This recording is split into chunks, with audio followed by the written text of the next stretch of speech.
Motor Firefly 1.3 4 cilindros. Quem já viu, ou melhor, quem já ouviu um barulho semelhante a esse? O que pode ser? Sejam muito bem-vindos para mais um vídeo do canal da DK Mecânica Automotiva. E hoje com esse BO aqui, pessoal. Quem sabe o que é esse problema aqui? Você vai ver nesse vídeo aqui agora. Você sabia que esse barulho que você acabou de ouvir aí é por causa deste diafragma aqui, que vai na tampa de válvula, localizada neste lugar aqui, Firefly 4 cilindros. A gente vai resolver esse problema agora. Aqui a gente resolve o problema. Pessoal, olha só. Esse diafragma aqui é o causador desse barulho. Por quê? Furou, pessoal.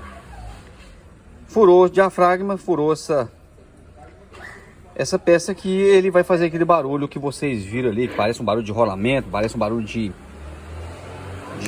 bomba d'água, quando tá muito seca, assim, quando tá sem aditivo ali.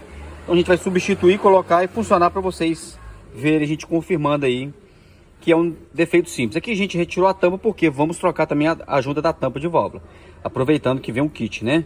Você pode comprar separadamente